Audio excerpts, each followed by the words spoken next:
pues bueno, como introducción vamos a empezar explicando quién era Max Weber.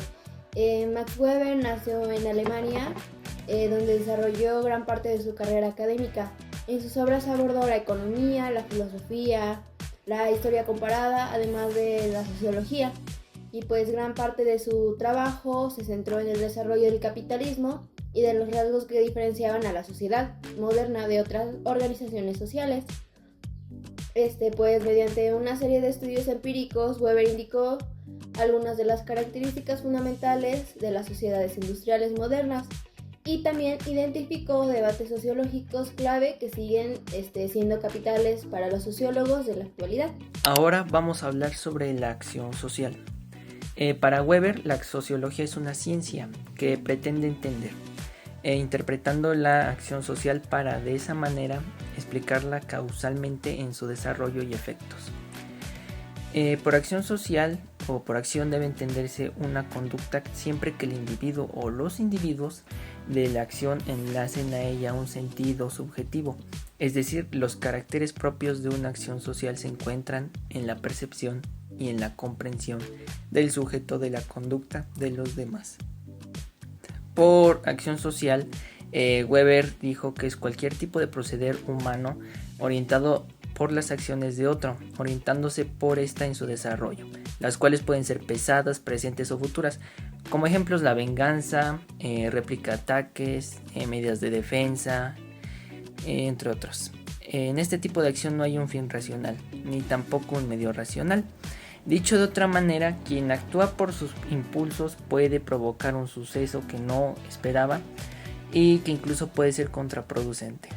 Weber considera al individuo como un ser racional, capaz de modificar la conducta de otro. La acción social se da solo cuando está orientada por las acciones de otros. Esto en palabras de Weber. Los procesos místicos no comunicables adecuadamente por medio de la palabra no pueden ser comprendidos con plenitud por los que no han tenido este tipo de experiencias, pero tampoco es necesaria la capacidad de producir uno mismo una acción semejante a la ajena para su comprensión. De ahí el dicho, no es necesario ser un César para comprender a César. El poder revivir algo no ajeno es importante a la evidencia de la comprensión, pero no es condición absoluta para la interpretación del sentido. Una acción real sucede en la mayor parte de los casos con plena inconsistencia o inconsciencia. El individuo actúa en la mayor parte de los casos por instinto o costumbre. En algunos individuos se eleva a una conciencia en un sentido de una acción de carácter irracional. No toda clase de contacto entre los hombres tiene un carácter social. Un choque de dos ciclistas, por ejemplo, es un suceso, aparecería ya una acción social en caso de una riña o consideraciones amistosas subsiguientes al accidente. Para establecer las diferentes tipologías, Weber hace énfasis en la inseparabilidad que existe entre sociedad y factores culturales que la afectan. Dicho de otra forma, la metodología para clasificar los tipos de acción tiene su base en las causalidades culturales, que suponen la previsibilidad de las acciones. Cada tipo de acción o conducta emitida por el individuo parte de los valores de las metas que se proponga y valores y medios que posea. Esto derivado de lo que dice Weber, y pues hasta aquí llegaría la parte de acción social. Tipos de orientación del proceder social, que son 4. La acción racional con arreglo a fines corresponde a la acción más racional posible de la acción, resaltando el elemento racional en términos de cálculo de medios para alcanzar una meta.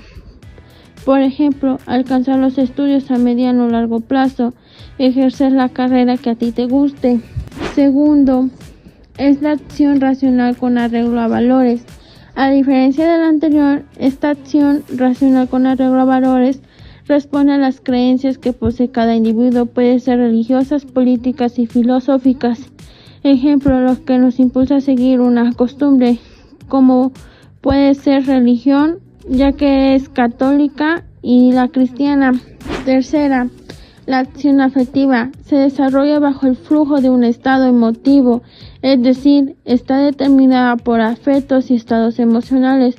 Por ejemplo, cuando te dan una sorpresa que a ti te gusta, sonríes y se lo agradeces.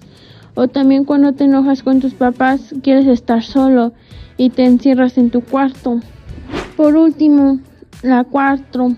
La acción tradicional implica una creencia a los estímulos o una reacción que corresponde a los hábitos determinada por una costumbre arriesgada. Por ejemplo, hábitos que aprendes en tu casa, como lavarte los dientes todos los días. Un cambio social son las transformaciones de las condiciones de vida de grupos humanos, de su estructura y de su sistema de valores. Nosotros, al analizar un cambio social, se tienen que realizar ciertas preguntas, que es cómo cambia, qué es lo que cambia, en qué ritmo se produce y cuáles son los objetivos y subjetivos de este cambio. Un ejemplo muy común de un cambio social es en las familias, desde los tiempos primitivos hasta los actuales, desde las familias extensas hasta las homoparentales. La tendencia fundamental de un cambio social es la racionalización de la acción social y de las instituciones. Son las tradicionales y las racionales. Las tradicionales es cuando van siguiendo la huella de sus antepasados y las racionales es cuando la lógica gobierna el comportamiento. Primero hablaré del tipo ideal. El tipo ideal es un concepto fundamental en la teoría de Weber. Este no es algo real, sino más una construcción mental. Es una especie de modelo que los sociólogos utilizan para estudiar y comparar la realidad social. Según Weber, el tipo ideal se forma exagerando o acentuando algunos rasgos de la realidad. Este no existe como tal, pero sirve como una herramienta para entender y analizar situaciones concretas. Por ejemplo, si quisiéramos estudiar cómo funciona la burocracia en diferentes países, construiríamos primero un tipo ideal de burocracia con características como leyes, reglas claras, jerarquía, etc. Y después lo compararíamos con casos reales para ver qué tan cerca o qué tan alejado está de la realidad. Como dice Giddens, su propósito es permitirnos comparar la realidad con el modelo y así revelar su verdadero significado. Cada vez que se hace una investigación es necesario construir un tipo ideal según el fenómeno que se estudia. Sirve para ordenar la información y para explicar las relaciones causales entre los hechos. Ahora pasemos al método comprensivo. Esta es otra gran aportación de Weber. A diferencia de otras corrientes sociológicas que se enfocan solo en los hechos o en establecer leyes generales, Weber propuso algo un poco más humano. Él quería entender el sentido de las motivaciones de las acciones y pues por qué se hacían estas. Esto significa que no basta con saber qué hizo una persona o grupo, sino que se trata de comprender por qué lo hicieron, qué buscaban, qué pensaban o cuáles eran sus valores. Y a esto se le llama teoría comprensiva porque busca comprender el sentido subjetivo de la acción social. Los seres humanos no actuamos por instinto como los animales, sino que nosotros pensamos, planeamos y actuamos de acuerdo a nuestros valores e ideas. El sociólogo debe de imaginar estos motivos para entender el fenómeno social. Para Weber, la aparición de la sociedad moderna fue acompañada de ciertos cambios en las pautas de acción social.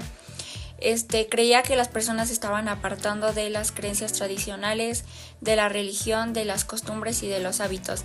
Y así los individuos cada vez creaban cálculos racionales basados en la eficiencia y en las consecuencias de sus acciones. En la sociedad industrial apenas había espacio para expresar los sentimientos y para hacer algo era porque ya se había determinado así muchísimas generaciones pasadas. El desarrollo de la ciencia, de la tecnología moderna y de la burocracia era descrita como racionalización. La racionalización es la organización de vida social y económica basada en la eficiencia y los conocimientos técnicos. La racionalización es una de las características principales del capitalismo. La ética de la responsabilidad y el ultrarismo. La ética de la responsabilidad es aquella que el hombre de acción no puede dejar de adoptar. Este se centra en situaciones donde se analiza las consecuencias de las posibles respuestas y se centra en la trama. En este caso, tiene que ver con el neutralismo, donde cuando se hacen cosas se tiene éxito para uno mismo o para las demás personas. En el caso de la antología, nos viene que en un área rural un hombre se encuentra con una bomba. Este tiene que tomar la decisión de lanzarla al lado derecho, donde se encuentran algunos animales, o del lado izquierdo, donde se encuentran las casas de los habitantes de ese lugar. Según la doctrina ultrarista, este tiene que tomar la decisión con la respuesta que menos consecuencias negativas posee.